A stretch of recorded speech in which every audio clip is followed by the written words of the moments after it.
Hello दोस्तों, कैसे हैं आप लोग। एक बार वापस से आपका स्वागत है मेरे चैनल में। आज हम आपके लिए लेके आए हैं लोक प्रशासन का एक नया टॉपिक का नाम है हमारे प्राधिकार, जिसे हम सत्ता भी कह सकते हैं, अंग्रेजी में जिसे अथॉरिटी कहते हैं। तो आज इसके बारे में जानने की पूरी कोशिश करेंगे, तो आप हमारे साथ बने रहिए। शुरुआत करते हैं आज का टॉपिक। प्राधिकार, जिसे हम क्या कहते हैं, सत्ता भी कहते हैं। ये क्या करता है, संगठन में निर्णय लेने और आदेश देने की जो वैध शक्ति है, इसको संदर्भित करता है कि जो वैध शक्ति होती है किसकी, निर्णय लेने की और आदेश देने की, इसको संदर्भित करता है। जिसका पालन कौन करता है, अधीनस्थों के द्वारा अपेक्षित होता है कि अधीनस्थ क्या करेंगे, उनके जो आदेश है उनको पालन करेंगे। यदि आपसे प्रॉपर परिभाषा पूछी जाए प्राधिकार सत्ता या अथॉरिटी की, तो आपको क्या बताना है। हेनरी फेवल के अनुसार सत्ता निर्णय लेने और आदेश देने का अधिकार होता है। सत्ता क्या होता है, निर्णय लेने और आदेश देने का अधिकार होता है और उसे पालन करवाने की शक्ति होती है। ये कौन क्या बताता है, हेनरी फेवल बताते हैं कि सत्ता क्या होता है, निर्णय लेने और आदेश देने का अधिकार है और उसे पालन करवाने की शक्ति भी होती है। ये स्पष्ट रूप से अधिकार और उस अधिकार को लागू करने की क्षमता दोनों को जोड़ता है। भाई स्पष्ट रूप से क्या, अधिकार को भी जोड़ता है और उस अधिकार को लागू करवाने की क्षमता, दोनों चीज़ों को जो आपस में जोड़ता है। ग्लैडन के अनुसार देखें तो सत्ता क्या होता है, संगठन का हृदय होता है। मतलब केंद्रीय तत्व की बात करें संगठन के, तो सत्ता ही होता है। ये इस बात पे जोर देता है कि सत्ता संगठन के सुचारू कामकाज और जीवन के लिए कितनी केंद्रीय और महत्वपूर्ण होती है। सत्ता क्या होती है, संगठन के सुचारू कामकाज और जीवन के लिए कितनी केंद्रीय, कितनी महत्वपूर्ण होती है, ये बताते हैं ग्लैडन। बात करते हैं हम सत्ता की विशेषताओं के बारे में। सत्ता की क्या क्या विशेषता है। पहली चीज़ आती है ऊपर से नीचे प्रत्यायोजन। सत्ता का हमेशा क्या होता है, ऊपर से नीचे प्रत्यायोजन होता है, मतलब delegation from top to bottom. सत्ता का प्रभाव संगठन में हमेशा उच्च स्तर से निम्न स्तर की ओर होता है, अर्थात वरिष्ठ अधिकारी अधीनस्थों को सत्ता सौंपते हैं। वरिष्ठ अधिकारी क्या करते हैं, अधीनस्थों को सत्ता सौंपते हैं। दूसरी विशेषता आती है कार्य सौंपना और निष्पादन करवाना। मतलब सत्ता अधीनस्थों को कार्य सौंपने और यह सुनिश्चित करने की शक्ति है कि वे कार्य संतोषजनक तरीके से निष्पादित किया जाए। तो हमारे कार्य सौंपना, निष्पादन करवाना, मतलब सत्ता क्या है, हमारे अधीनस्थों को कार्य सौंपने और यह सुनिश्चित करने की शक्ति होती है कि वो कार्य संतोषजनक तरीके से निष्पादित किए जाए। तीसरा था स्तरों पर सत्ता का वितरण। मतलब संगठन में सत्ता उच्च स्तर पर व्यापक होती है। संगठन में क्या होती है, सत्ता उच्च स्तर पर व्यापक होती है, मतलब अधिक निर्णय लेने की शक्ति उच्च स्तर पर ज़्यादा होती है, जबकि निचले स्तर पर संकीर्ण होती है। मतलब सीमित निर्णय लेने की शक्ति होती है निचले स्तर पर। अब हम बात करेंगे सत्ता के स्रोत के बारे में। सत्ता कहाँ कहाँ से प्राप्त होती है। सत्ता के स्रोत की बात करें तो सत्ता विभिन्न स्रोतों से प्राप्त हो सकती है, जो इसे वैध और प्रभावी बनाती है। सत्ता क्या विभिन्न स्रोतों से प्राप्त हो सकती है, जो इसे क्या करती है, वैध और प्रभावी बनाती है। जैसे हमारे कानून से सत्ता प्राप्त होती है।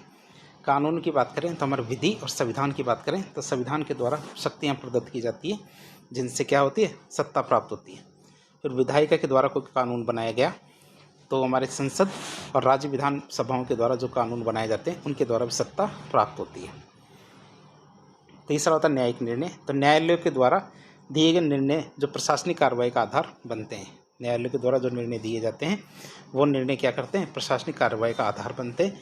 तो ये भी हमारे क्या है, सत्ता का स्रोत बनते हैं। या फिर कोई पूर्व उदाहरण, तो पहले के मामलों में दिए गए निर्णय जो भविष्य के लिए मानक स्थापित करते हैं, तो ये भी हमारे सत्ता के आधार बनते हैं। दूसरा प्रकार देखें हम कानून की बजाय परंपरा, ट्रेडिशन। तो सत्ता की स्थापित प्रथाएं, नियम और काम करने की आदतें जो समय के साथ सत्ता को वैधता देती है। क्या, संगठन की स्थापित प्रथाएं, नियम और काम करने की जो आदतें होती है, ये क्या करती है, समय के साथ सत्ता को वैधता देती है। फिर प्रत्यायोजन, डेलीगेशन। तो उच्च अधिकारी के द्वारा अपने कुछ कार्यों और संबंधित सत्ता को अधीनस्थों को सौंप दिया जाता है। उच्च अधिकारी के द्वारा क्या, अपने कुछ कार्यों और संबंधित सत्ता को क्या, अधीनस्थों को सौंपना। तो ये भी हमारे सत्ता के स्रोत हो सकते हैं। तो हमारे सत्ता के तीन स्रोत है, कानून, परंपरा और प्रत्यायोजन। अब हम देखेंगे सत्ता के स्रोत से संबंधित कौन कौन से सिद्धांत, दृष्टिकोण या विचारधारा हैं। तो सत्ता की प्रकृति और इसके स्रोत को समझने के लिए, क्या, सत्ता की प्रकृति और इसके स्रोत को समझने के लिए विभिन्न विद्वानों ने अलग अलग सिद्धांत दिए हैं। जैसे एक सिद्धांत आता है हमारा सक्षमता सिद्धांत, मतलब कॉम्पिटेंस थ्योरी। मतलब यह दृष्टिकोण क्या है, व्यक्ति के गुणों, ज्ञान, कौशल, योग्यता, इनको सत्ता का वास्तविक स्रोत मानता है। ये क्या मानता है, ये दृष्टिकोण क्या मानता है, व्यक्ति के गुणों, ज्ञान, कौशल और योग्यता को सत्ता का वास्तविक स्रोत मानता है। इस सिद्धांत के अनुसार लोग किसी व्यक्ति के आदेशों का पालन इसलिए करते हैं क्यों? क्योंकि वे उनकी क्षमता और विशेषज्ञता पर भरोसा करते हैं। दूसरा स्रोत आता हमारे कौन सा? सत्ता मतलब प्राधिकार की स्थितिगत विचारधारा दृष्टिकोण। तो हम विचारधारा देख रहे हैं, पहली सक्षमता सिद्धांत, दूसरा सत्ता प्राधिकार की स्थितिगत विचारधारा दृष्टिकोण। पोटेंशियल थ्योरी ऑफ अथॉरिटी की बात करें तो ये विचारधारा क्या शास्त्रीय विचारकों के द्वारा प्रतिपादित की गई थी। ये विचारधारा किसने दी थी? शास्त्रीय विचारकों ने दी थी। और इसकी मान्यता है कि सत्ता क्या औपचारिक पद के साथ जुड़ी होती है। सत्ता क्या होती है? औपचारिक पद के साथ जुड़ी होती है। जो भी व्यक्ति इस पद पर आसीन होता है वह स्वतः ही सत्ता का उपयोग करने का अधिकार प्राप्त कर लेता है। क्या जो भी व्यक्ति इस सत्ता का उपयोग सत्ता पर इस पद पर आसीन होता है, पद से जुड़ी होती है, मतलब पद से यदि पे आसीन होता है तो स्वतः ही क्या होता है? सत्ता का उपयोग करने का वो अधिकार प्राप्त कर लेता है।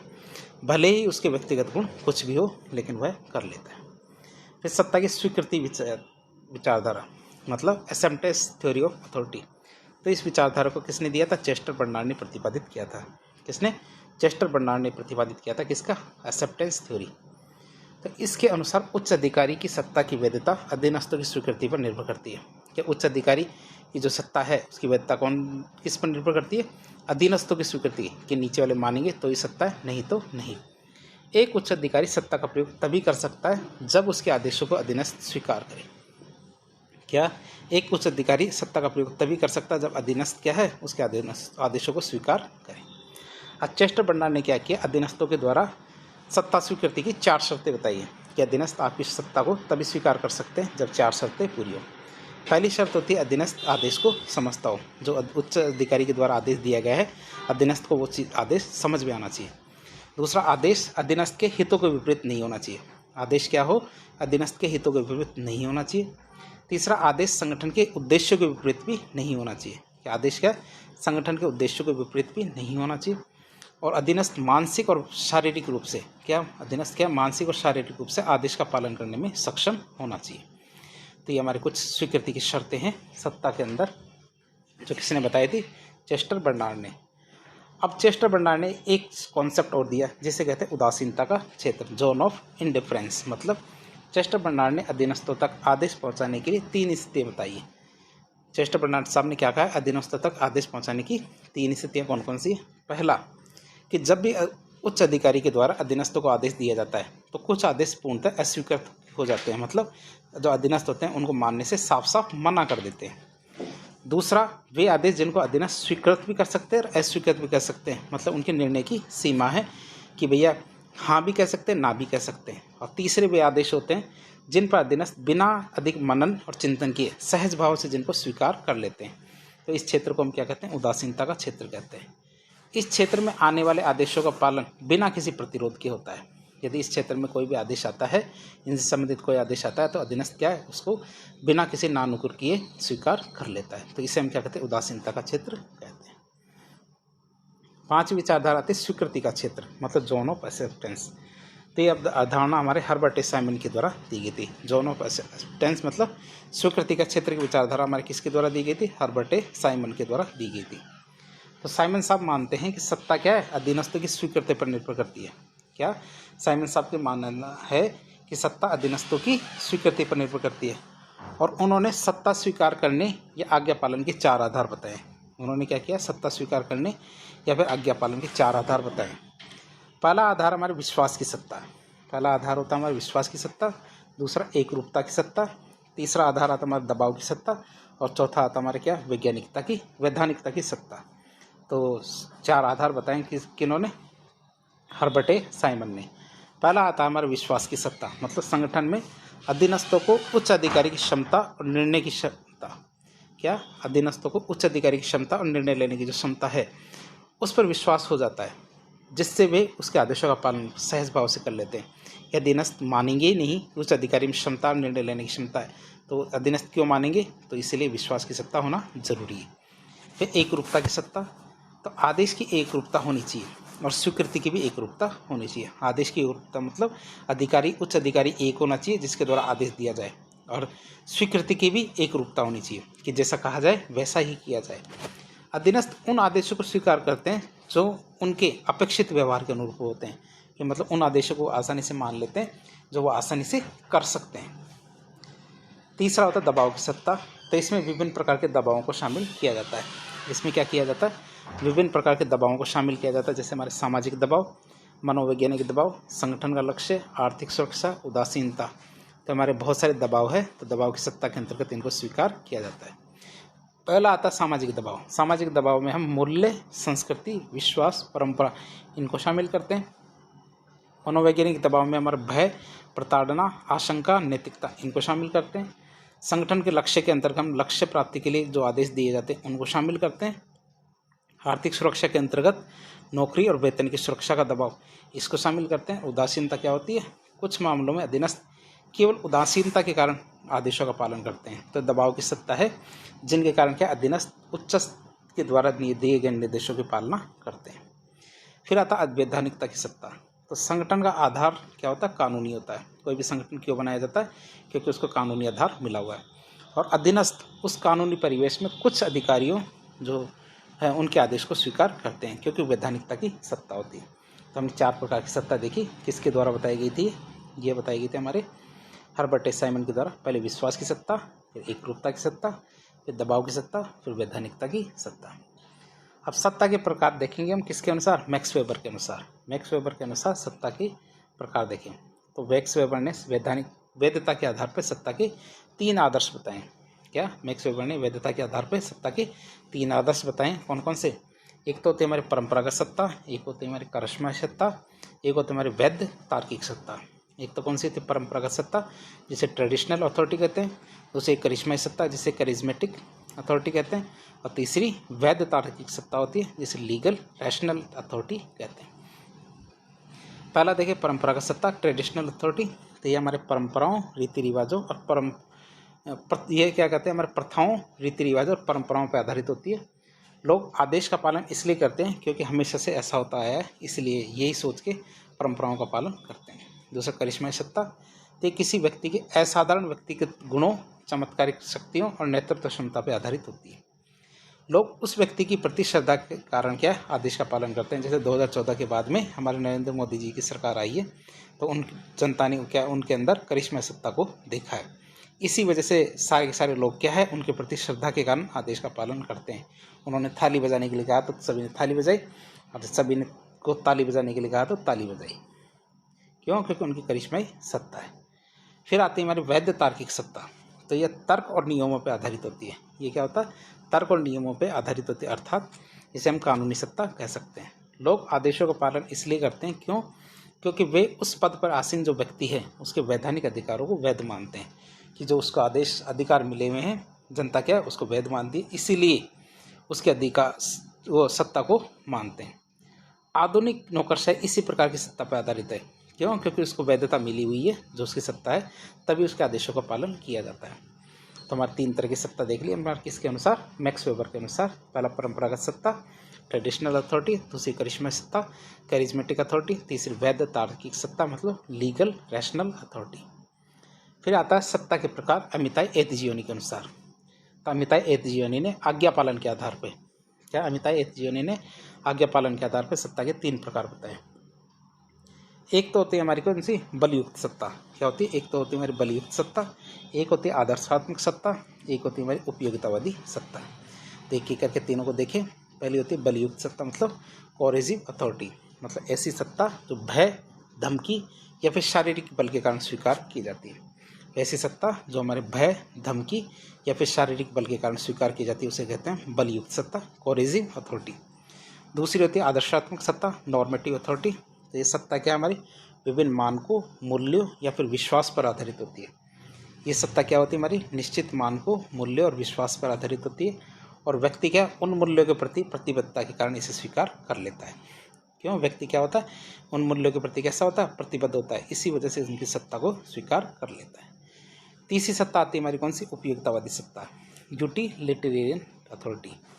जब अधीनस्थ क्या सत्ता को प्रतिफल हो, जैसे हमारे कैसे वेतन, लाभ, पदोन्नति, इस तरह की जो प्रतिफल मिलते हैं इनके आधार पर सत्ता को स्वीकार करता है, तब उसे उपयोगितावादी या फिर यूटिलिटेरियन अथॉरिटी कहते हैं। मतलब फायदा होगा तो ही उसकी बात मानते हैं। अब हम देखेंगे प्रशासनिक स्तर पर क्या सत्ता के 3 प्रकार। किसके आधार पर? प्रशासनिक स्तर पर सत्ता के प्रकार देखें। तो प्रशासनिक संगठनों के संदर्भ में सत्ता को कार्यप्रणाली के आधार पर 3 प्रमुख भागों में बांटा जाता है। क्या है? कार्यप्रणाली के आधार पर क्या है? प्रशासनिक संगठनों को 3 भागों में बांटा। एक होता हमारा सूत्र प्राधिकार, एक तो क्या होता है हमारा सूत्र प्राधिकार, एक होता हमारा स्टाफ प्राधिकार और तीसरा होता है क्रियात्मक प्राधिकार। तो एक एक करके तीनों को देखते हैं। पहला सूत्र प्राधिकार, मतलब ये क्या करता है? संगठन में प्राथमिक और अंतिम सत्ता होती है। सूत्र प्राधिकार की बात करें तो ये क्या होती है? संगठन में प्राथमिक और अंतिम सत्ता है जो हमारे उच्चस्थ और अधीनस्थों के मध्य सीधे व्याप्त होती है। जो क्या होती है? हमारे उच्चस्थ और अधीनस्थ के बीच में सीधी सीधी व्याप्त होती है। यह सत्ता क्या सीधे निर्देशित और नियंत्रित करती है। यह सत्ता क्या करती है? सीधे निर्देशित करती है और नियंत्रित करती है और संगठन के मुख्य लक्ष्यों के अनुरूप कार्यों को संपादित करती है। ये संगठन के जैसे मुख्य लक्ष्य होंगे उनके अनुरूप कार्यों को संपादित करती है और एक कमांड श्रृंखला का एक हिस्सा होती है, चेन ऑफ कमांड का हिस्सा। ये कमांड श्रृंखला का एक हिस्सा होती है कौन? सूत्र प्राधिकार या लाइन अथॉरिटी। दूसरा होता हमारा कौन सा? स्टाफ प्राधिकार। क्या? Staff authority. स्टाफ प्राधिकार की बात करें तो ये सूत्र प्राधिकार को सहायता और सलाह देने के लिए बनाई जाती है। क्या? यह सूत्र प्राधिकार को सलाह देने के लिए और सहायता करने के लिए बनाई जाती है। यह संगठन के लक्ष्यों को प्राप्त करने के लिए मुख्य कार्यपालिका और या फिर लाइन अधिकारियों को परामर्श देता है। इनके पास सीधे आदेश देने की शक्ति नहीं होती बल्कि ये सलाहकार की भूमिका निभाते हैं। ये सीधे आदेश नहीं देते बल्कि क्या करते हैं? सलाहकारी भूमिका निभाते हैं। जैसे हमारी यूपीएससी होती है, आरपीएससी होती है, वैसे। तीसरा होता है क्रियात्मक प्राधिकार, फंक्शनल अथॉरिटी। तो क्रियात्मक सत्ता किसी विशेष कार्य क्षेत्र से जुड़ी होती है। क्या होती है? क्रियात्मक सत्ता क्या होती है? किसी विशेष कार्य क्षेत्र से जुड़ी रहती है या किसी विशेष क्षेत्र में सीमित दायरे में यह क्या? किसी विशेष क्षेत्र में सीमित दायरे में निर्णय लेने की शक्ति प्रदान करती है, भले ही संबंधित व्यक्ति सीधे लाइन अधिकारी हो या ना हो। तो इस तरह हमने देखा 3 प्रकार हैं हमारे किसके? प्रशासनिक स्तर पर सत्ता की, और आधार क्या है? कार्यप्रणाली के आधार पर। तो हमारे पहला तो सूत्र अधिकार जिसे लाइन अथॉरिटी कहते हैं, दूसरा स्टाफ अधिकार जिसे हम स्टाफ अथॉरिटी कहते हैं प्राधिकार, और तीसरा था क्रियात्मक प्राधिकार जिसे फंक्शनल अथॉरिटी कहते हैं। उदाहरण के लिए देखें फंक्शनल अथॉरिटी की, तो मानव संसाधन विकास विभाग के द्वारा का किसी दूसरे विभाग को भर्ती प्रक्रियाओं पर विशेष निर्देश देना, यही हमारा क्या कहलाता है? तीसरे प्रकार का जो होता है ना हमारे क्रियात्मक प्राधिकार गिना जाता है। अब हम देखें सत्ता पर नियंत्रण, सत्ता की सीमाएं। क्या सत्ता पर नियंत्रण या फिर सत्ता पर सीमाएं की बात करें तो सत्ता चाहे कितनी भी शक्तिशाली क्यों न हो, असीमित कभी भी नहीं हो सकती। इस पर क्या बहुत सारे नियंत्रण और सीमाएं लागू की जा सकती है। जैसे पहला नियंत्रण आता हमारे कौन सा? विधायी नियंत्रण, लेजिस्लेटिव कंट्रोल। विधायी नियंत्रण की बात करें तो विधायिका जो हमारी संसद भी हो सकती है, विधानसभा भी हो सकती है। तो विधायिका क्या है? विभिन्न माध्यमों से कार्यपालिका की सत्ता पर नियंत्रण रखती है। विधायिका क्या करती है? बहुत सारे माध्यम ऐसे होते हैं जिनके माध्यम से कार्यपालिका पर नियंत्रण रखती है, जैसे प्रश्नकाल, शून्यकाल, स्थगन प्रस्ताव, बजट पर चर्चा, विभिन्न समितियों के द्वारा जैसे हमारा लोक लेखा समिति, प्राक्कलन समिति, इनके माध्यम से क्या कार्यपालिका पर नियंत्रण रखती है, कार्यपालिका की सत्ता पर नियंत्रण रखती है। दूसरा होता है हमारा कौन सा? न्यायिक नियंत्रण, मतलब जुडिशियल कंट्रोल। तो न्यायपालिका जिसमें हमारे हाई कोर्ट और सुप्रीम कोर्ट दोनों आते हैं, ये क्या करते हैं? प्रशासन की सत्ता के दुरुपयोग को नियंत्रित करते हैं। प्रशासन की सत्ता का दुरुपयोग नहीं होना चाहिए। यह हमारे संविधान और कानूनों के माध्यम से सुनिश्चित करती है। ये क्या करती है? संविधान और कानूनों के माध्यम से सुनिश्चित करती है कि हमारी प्रशासनिक इकाइयाँ क्या, जितनी प्रशासनिक कार्रवाइयाँ हैं, इकाइयाँ क्या कार्रवाइयाँ वैध और निष्पक्ष होनी चाहिए। जैसे हमारे न्यायिक समीक्षा करना, रिट जारी करना, ये सब कौन करता है? हमारे न्यायिक नियंत्रण के अंदर शामिल होता है। तीसरा होता है कार्यपालिका नियंत्रण, मतलब एग्जीक्यूटिव कंट्रोल। तो प्रत्येक अधिकारी का एक उच्च अधिकारी होता है। क्या होता है? प्रत्येक अधिकारी का एक उच्च अधिकारी होता है जो क्या करता है? अपने अधीनस्थों की गतिविधियों को नियंत्रित करता है। उच्च अधिकारी क्या करता है? अपने अधीनस्थों की गतिविधियों को नियंत्रित करता है। यह एक पदानुक्रमित नियंत्रण का एक रूप होता है। ये क्या हायरार्कियल जो कंट्रोल होता है, इसका एक रूप होता है, क्योंकि हर बाप का एक बाप होता है।